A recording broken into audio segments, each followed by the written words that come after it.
With 15 dead, last count, in New Orleans after they were rammed by a truck driver on Bourbon Street, and after at least 15 were wounded by a truck bombing outside Trump Tower in Las Vegas, it's time for us to take a deep dive into the Muslim Brotherhood. I'll have some details coming up on In Focus.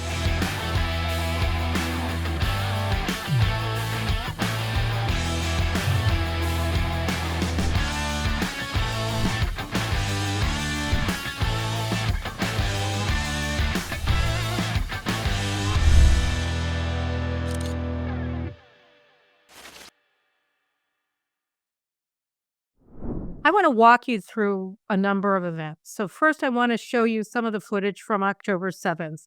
Here are the Hamas terrorists driving into Sderot. And now I want to show you the rental car that was rented by the man who murdered Benjamin Haruni, a Jewish dentist, inside of his office in San Diego last February. Okay, let's move on. 2 months before that, or a month and a half before, 2 months before that, on December 31st, 2023, you had a caravan of pro-Hamas supporters or Hamas supporters driving from Paterson, New Jersey, which is heavily Muslim, into the neighboring Teaneck, New Jersey, which is heavily Jewish. Let's just take a look at their caravan.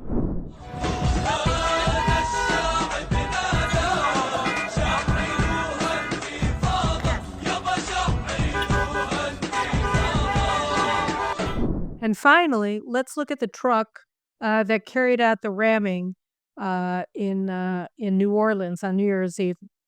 What do we see here? What we see here is Hamas with its white pickup truck. And then we see all of these other jihadists who were murdering innocents while driving. And then you had, of course, a cyber truck that exploded outside of Trump Tower. I don't know what color it was. At any rate, all of these trucks are white.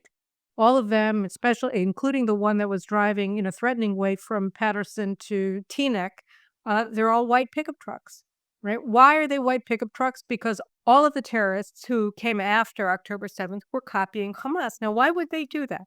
Why would they copy Hamas?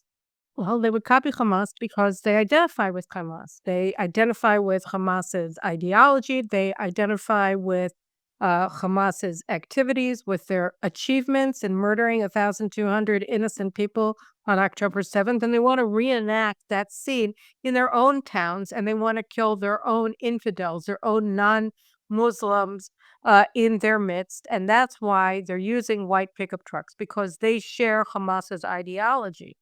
All right. Now, who are these people? Oh, and then finally, I just want to show you one more clip. Here's a clip that in New York City, major pro-Hamas parade going down the street in New York City, taking over the streets of New York City on New Year's Day. Okay, so just like the people a year ago driving on New Year's Day, or this was actually New Year's Eve, I think December 31st, from Paterson to Teaneck. So here you have New York City itself. You have a pro-Hamas cavalcade walking down the street in New York City, praising Hamas. All right. So why are they doing that? Who are the people in this march? Well, I dare say they're probably predominantly mosque attending Muslims who consider themselves to be pious. All right. Now, what kind of mosques are they going to? What are they listening to in their mosques? Well, if we want to get a sense of what's going on in mosques in the United States, why don't we look at the statement that the Bilal Mosque, that the New Orleans bomber attended, put out after he killed 15 people in New Orleans and critically wounded many more. All told, 30 wounded, and many of them are still fighting for their lives, which is why 15 is the latest count of the dead, and hopefully the last, but we don't know yet. So the Masjid Bilal, okay, which is in Greater Houston, and this is what they said. They said, "Assalamu alaikum, brothers and sisters. I'm sure many of you have heard about the tragic events that took place in New Orleans this morning that are now being classified as an act of terror by the FBI. I want to emphasize the importance of everyone to stay vigilant and aware of your surroundings. The safety of our community is the most important thing. And then it goes on and it says something interesting. It says, if anyone is contacted by the media, it is very important that you do not respond. If approached by the FBI and a response is necessary, please refer to CARE or ISGH. CARE is the Council on American Islamic Relations, and I'm assuming that ISGH is the Islamic Society of Greater Houston. Okay? So if you are approached by the FBI and a response is necessary, the response should be to refer the FBI officers to either CARE or to ISGH. And then it says here, the last thing, it is crucial that we stay united at this time as we condemn these terrible acts. Please stay safe.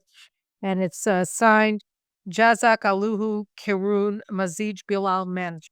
Okay, so what is CARE and what does it have to do with all of the white pickup trucks of people who are killing innocent people, not only in Israel, but in the United States and even in Europe with these white pickup trucks? What does CARE have to do with any of this? So, first of all, I want you to watch a clip from Lieutenant General Jerry Boykin that was taken in 2017. There was a trial in Dallas, Texas in 2008, and during that trial, it was called the Holy Land Foundation trial. They had a number of people on trial for raising money in America for terrorism, funding terrorism. Well, what's interesting about that trial was all the defendants were convicted on all 108 counts of raising money in America to fund terrorism.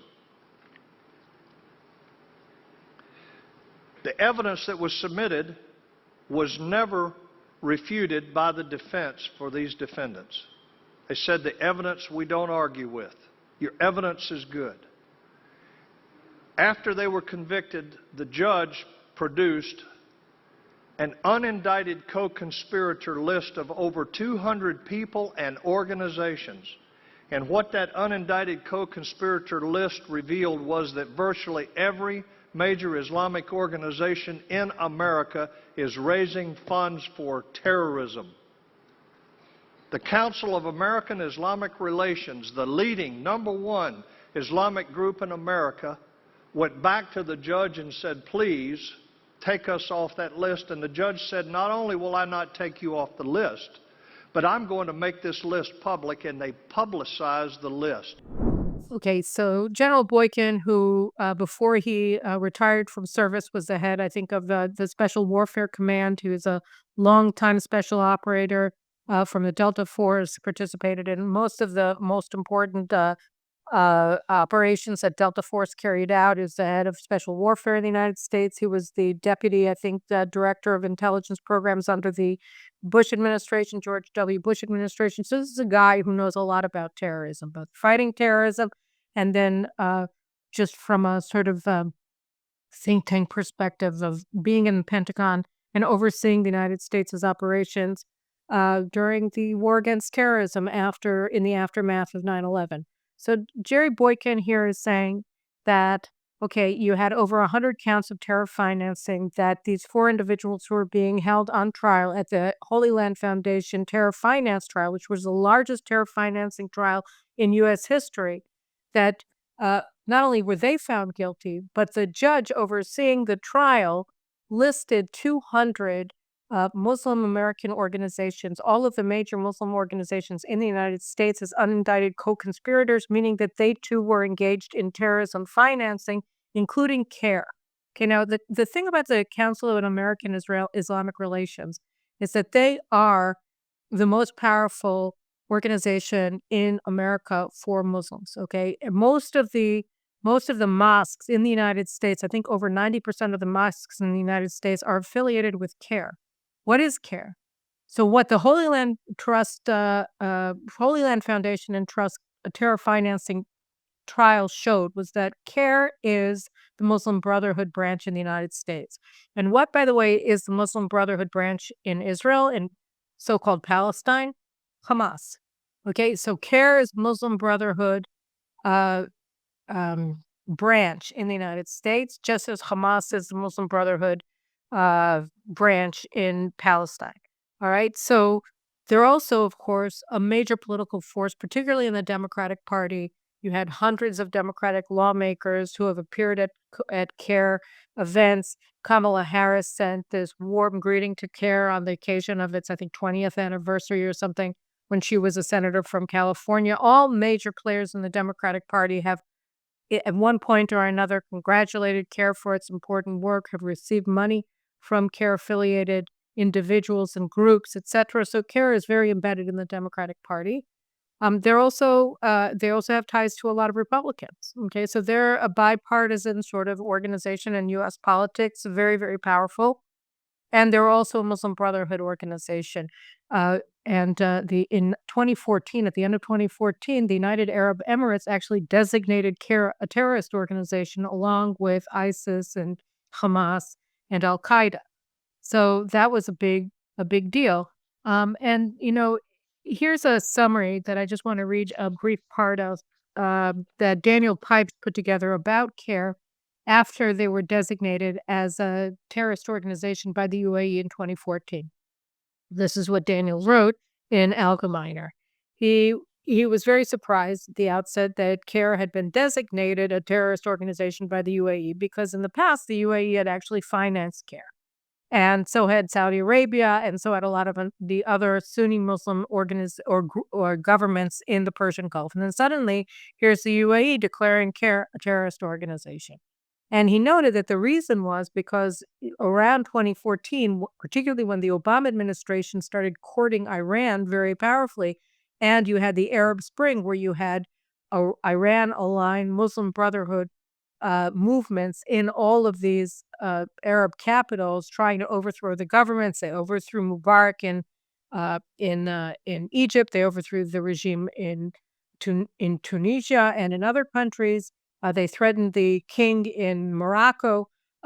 So you had all of these so-called Arab Spring uprisings that were actually Muslim Brotherhood uprisings that were supported by the Muslim Brotherhood, also in the United States, including CARE, who was all for the democratization of the Arab world. And they were also aligned both with Turkey, which considers itself the head of the Muslim Brotherhood under the Erdogan regime, which I'll get to at the end of this broadcast, but also they were aligned with or allied with Iran, as we see with Hamas and Iran being part of the Iranian axis fighting Israel in the current war. So that while they are Sunnis, they are willing to align themselves with anybody who's willing to fight the infidels. And they also were engaged in the attempted overthrow, and in some cases, as in Egypt, the successful overthrow of the regime that was not Muslim Brotherhood, that was anti-Muslim Brotherhood. So when that happened around the Arab Spring, and then as the Obama administration began coddling Brotherhood and embracing the Muslim Brotherhood, as what I think it was James Clapper, who was the director of national intelligence under Obama, referred to as a mainly secular, largely secular organization after they overthrew the government of Hosni Mubarak.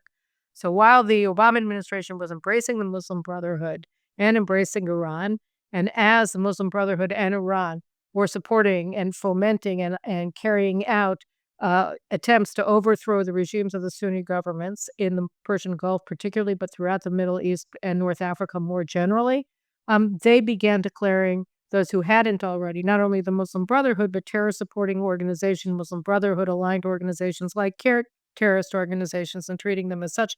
Qatar, which was sort of the nexus of the connections between Iran and the Muslim Brotherhood, was boycotted. They cut off all diplomatic ties with Qatar 2 years later in 2017 as a result of Qatar's key role as the headquarters and the owner of Al Jazeera in fomenting these efforts to overthrow these Sunni Arab governments. So that despite the fact that in the past, organizations like the UAE, not organizations, governments like the UAE and Saudi Arabia had been supporting the Muslim Brotherhood and CARE, among other things, and the CARE-controlled mosques in the United States, which are Muslim Brotherhood mosques.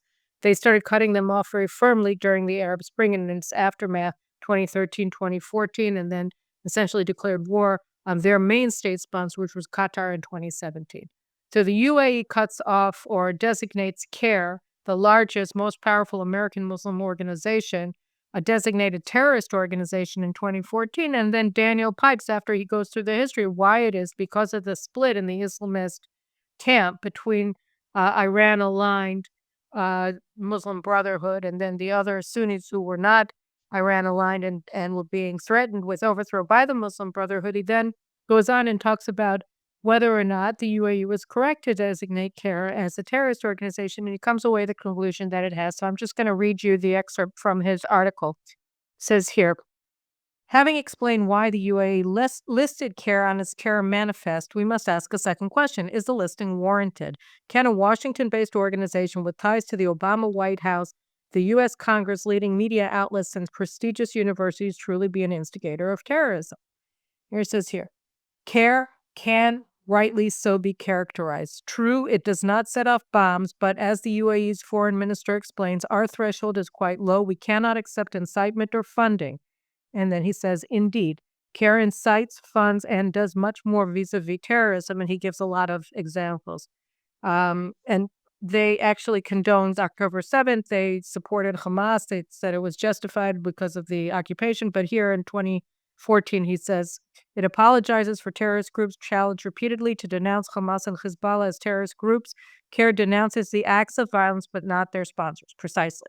It is connected to Hamas. Hamas, a designated terrorist organization by the United States and many other governments, indirectly created CARE, and the two groups remain tight. Examples, in 1994, CARE head Nihad Awad publicly declared his support for Hamas. The Holy Land Foundation, a Hamas front group, contributed $5,000 to CARE. This is all what Nihad Awad did. In turn, CARE exploited the 9/11 attacks to raise money for the Holy Land Foundation. And this past August, demonstrators at a CARE-sponsored rally in Florida proclaimed, "We are Hamas." And it says, and this is, I think, key, it says, it settled the lawsuit. CARE initiated a libel lawsuit in 2004 over 5 statements by a group called Anti-CARE. But 2 years later, so in 2006, CARE settled the suit with prejudice, meaning that it cannot be reopened, implicitly acknowledging the accuracy of Anti-CARE's assertions, which included 1. CARE is a terrorist-supporting front organization that is partially funded by terrorists. 2. CARE is supported by terrorists supporting individuals, groups, and countries. 3. CARE has proven links to and was founded by Islamic terrorists. And 4. CARE actively supports terrorists and terrorist-supporting groups and nations. Then it includes individuals accused of terrorism, and it's in trouble with the law. And there he was talking about the Holy Land Foundation trial.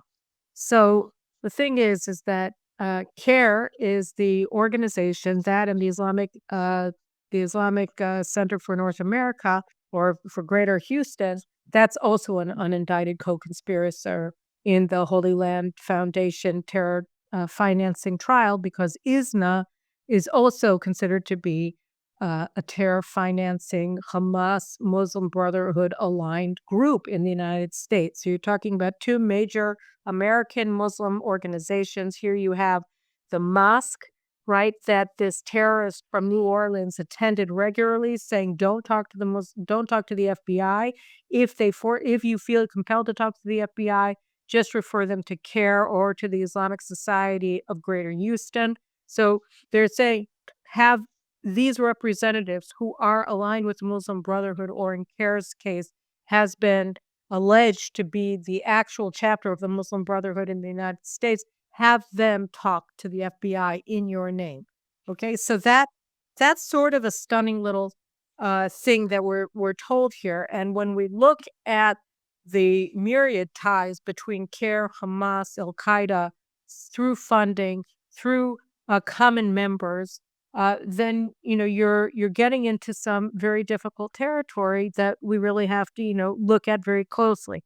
And here, what's interesting is that the terrorist in New Orleans and the terrorist in Las Vegas have been reported to have both served in the same U.S. military base. Now, they didn't say which military base it was that these 2 men both served at the same time, apparently. But I wonder whether it might have been Fort Hood in Killeen, Texas.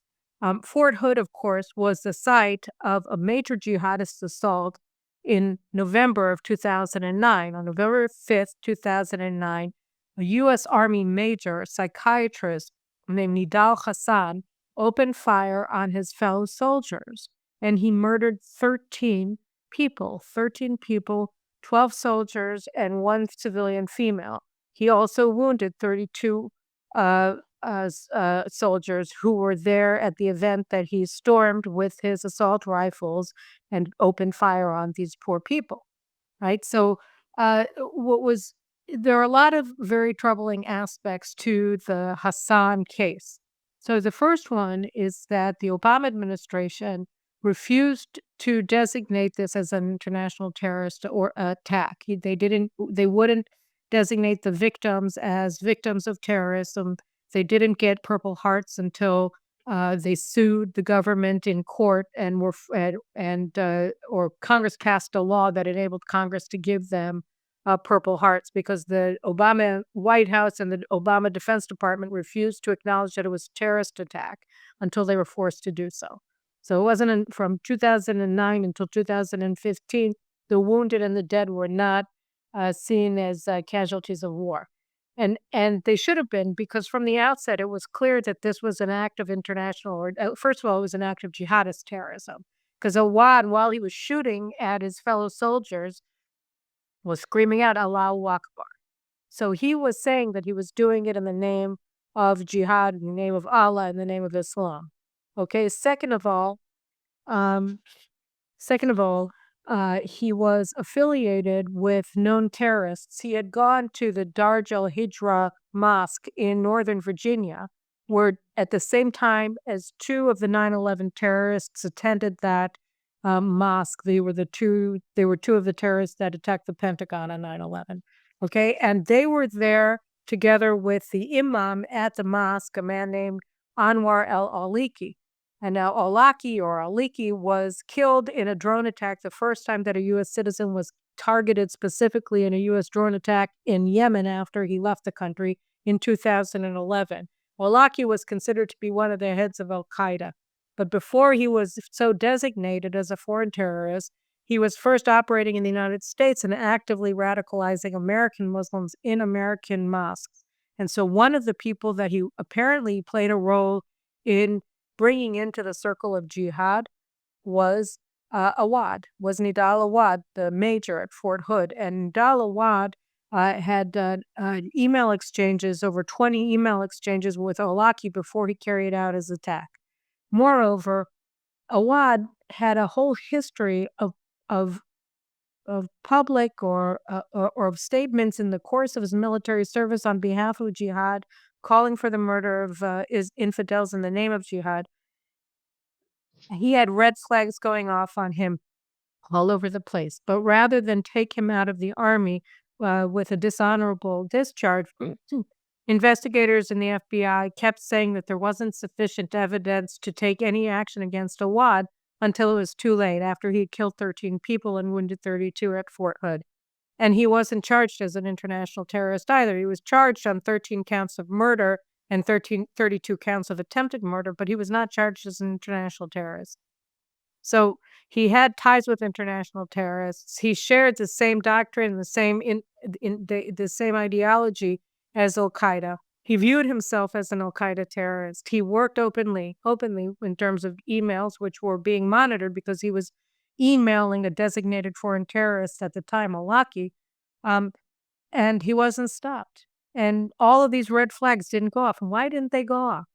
Well, because the Obama administration at the time in 2009, 2010, 2011, and really on through the end of the Obama administration was courting and embracing the Muslim Brotherhood, bringing Muslim Brotherhood-aligned people into the federal government as well. So you had a situation where, because the United States refused to designate the Muslim Brotherhood as a terrorist organization, and in fact refused to review it even as a jihadist organization, right? It's a mostly secular organization, said the head of U.S. intelligence, the director of national intelligence, James Clapper, when he was asked about it in testimony before Congress. So you have the heads of the Obama administration in total denial, deliberate denial, about the jihadist nature of the Muslim Brotherhood. You have them embracing the Muslim Brotherhood's main organization in the United States, CARE, as the main Muslim American organization. CARE itself was at the time, and I don't know whether it still is, in control of around 90% of American mosques, according to work that was done by the Center for Security Policy and other organizations in Washington in the 2000s. So here you have this organization and this movement, the Muslim Brotherhood movement, that's indoctrinating people inside of their mosques to support jihad. They support Hamas. They support Hezbollah. They support suicide bombings. They support jihad against Israel and against the United States, as we see with their acts of jihad against Americans in New Orleans, in Las Vegas. We saw it at Fort Hood. We also saw it at the recruiting office in June, I think, of 2009 in Little Rock, Arkansas. You have U.S. service personnel in the U.S. Army being indoctrinated and radicalized while they're in service or afterwards in these Muslim Brotherhood aligned mosques in the United States. And then they go out and they kill their fellow Americans. In the case of course, the Little Rock recruiting office, and in Fort Hood, they were attacking U.S. soldiers. And in the case of New Orleans, they were attacking civilians. But the point is, these were acts of war against the United States carried out by American citizens who had been indoctrinated and embraced radical Islam and the cause of jihad in American mosques. And then the mosques, as we see with a statement from the Bilal Mosque in Houston, tells its people not to speak to the FBI. So this is a very important thing, because when you look at what's happened, you realize that until the United States does something different than what it's doing now, this problem is only going to continue to fester and grow, because you have people on the street in New York who are embracing Hamas, who are celebrating Hamas. You have them leading anti-Semitic assaults throughout the United States since October 7th. Right? I mean, these are the same. It's the same kind of championing of jihad after the New Orleans assault, the New Orleans attack on New Year's Eve, that you had, of course, after October 7th. You have the same kind of vehicles being used. You have the same ideology, the exact identical ideology guiding the murderers in both cases, whether it's Hamas or the jihadi in New Orleans. It doesn't matter. They're interchangeable because they all believe the same thing. And where did they get it? Well, in the case of New Orleans, in the case of Las Vegas, in the case of Little Rock, in the case of Fort Hood, and in so many other cases, they got indoctrinated at their mosque. And who runs these mosques? Well, just look at what they say. Talk to CARE or to the Islamic Society of North America or their regional chapters here in Greater Houston. Right? So the United States, the American government, the federal government, the FBI, the CIA, whoever, they have to start looking differently at what's happening on the streets of the United States, in their mosques particularly, and beyond. They have to start looking at what's happening in these areas and saying, okay, this creed is the problem. This creed is inherently anti-American, is inherently at war with the United States. Until they do that, you're going to see more infiltration, you're going to see more assaults, you're going to see more terrorist attacks being carried out by otherwise normal Americans, right? You serve in the army, everybody praises and everybody lauds and everybody respects veterans. They would be the last people that anybody would suspect, but you can't look at the military record. You have to look at the mosque record. You have to look at what mosque they go to. You have to look at what is being preached in the mosque. Who are these mosques aligned with? And you have to look at the overall organizations. You have to look at the Council on American Islamic Relations. You have to look at the Islamic Society of North America and say, what is it that they're preaching? What do they believe? Because that's really what's guiding people when they go out and they kill people wantonly, whether it's in Germany at a Christmas market, whether it's in Israel on October 7th, and on basically every other day of the year, every year for the past many years since Hamas was established in 1988. Because this is what they believe and this is what they seek. They believe in jihad, as you see with all of their supporters, whether in the mosques or on the streets in places like New York City. And then now that we've sort of talked about it, and said, okay, General Boykin and many other people for years have been advocating designating the Muslim Brotherhood as a terrorist organization. There was a lot of support for it in the first Trump administration. I'd like to hope that in the second administration they'll actually, fire that bullet and take this action because you can't look at things as just, oh, because they're wearing suits or because they donate to political campaigns, that they're normal American organizations. Because if their creed is the annihilation of the United States and jihad in the service of an Islamic caliphate that's going to rule the world in the name of their view of Islam, then it doesn't matter what their military service was, or how they act like normal American political action organ committees or whatever it happens to be.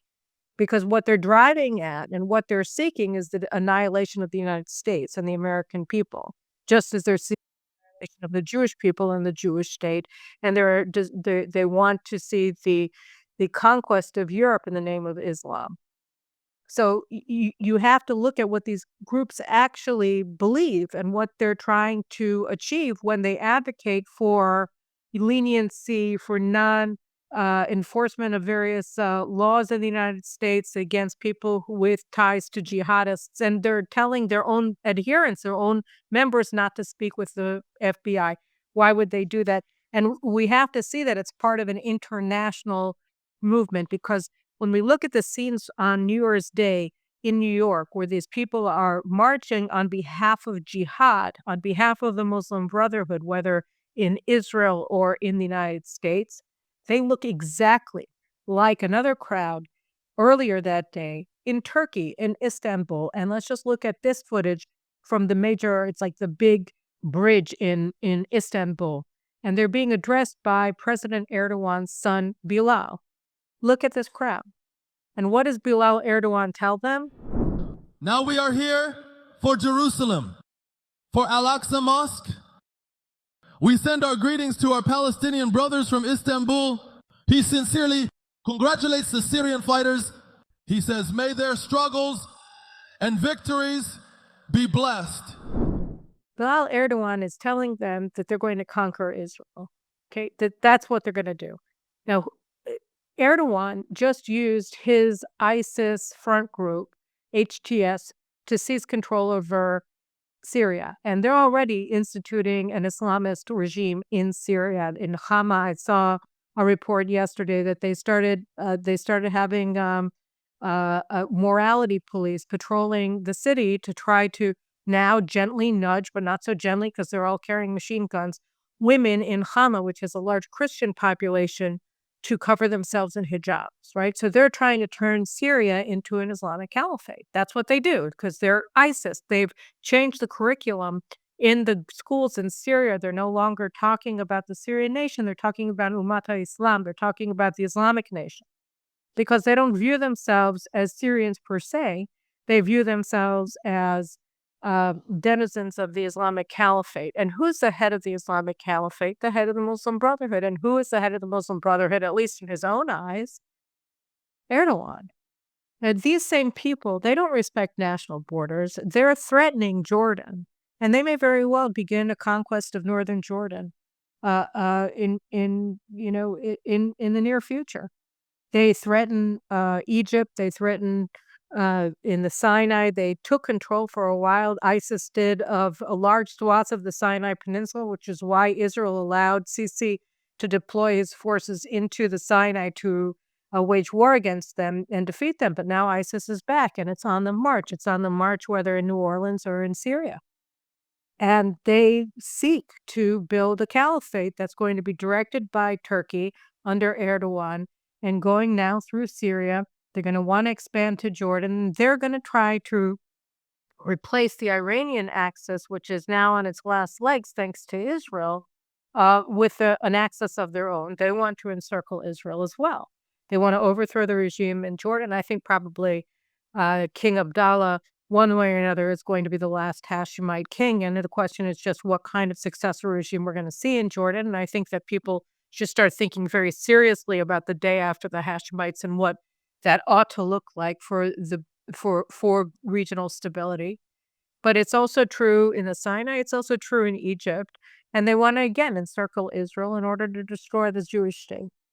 And so I think it's very important that Israel do the final act in destroying the Iranian axis, which is to destroy Iran's nuclear installations.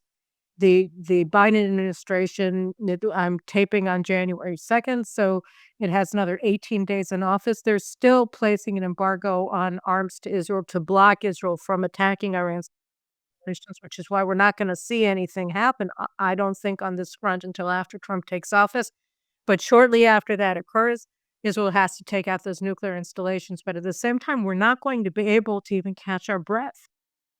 Because what we're seeing now with the rise of these jihadists in the United States that are affiliated with the Muslim Brotherhood through their mosques and through CARE is that now, largely directed by Turkey, you're seeing a new wave of jihad against the West, obviously against Israel, in these Arab states throughout the region, and it has to be taken care of as well. So yes, first we have to finish the war that we've been fighting for the past 15 months, which is against Iran's axis, by destroying Iran's final card in this game, which is their nuclear installations. But then we have to move on and realize that this is just a shape-shifting monster of jihad, and it has to be combated in all of its forms and shapes. Because the creed is the creed of Islamic imperialism and mass murder. In the name of that Islamic imperialism and supremacy. And if you don't deal with it, it's going to deal with you. So, Godspeed to the wounded in New Orleans, in Las Vegas, and of course here in Israel, that continues to be challenged and attacked by Hamas and by the other jihadist organizations that are seeking its annihilation. But we have to be focused on what is happening. We have to be willing to understand things for what they are, and we have to be willing to take action. This is going to be one of the most important and earliest challenges that the Trump administration is going to face. CARE isn't a stupid organization. They're an incredibly powerful organization, and they've built themselves up, even after the Holy Land Foundation case, as the most important and the most powerful Muslim organization in the United States. And yet, as the UAE exposed in 2014, and as many, many American researchers have exposed over the years, it is a Muslim Brotherhood organization. It is the Hamas, supporter, the main Hamas supporter, the Muslim Brotherhood supporter of Hamas and Jihad, Islamic Jihad, and Al-Qaeda in the United States. And it has to be treated as such. Anyway, those are my thoughts for today. Take care, and I'll talk to you again next week.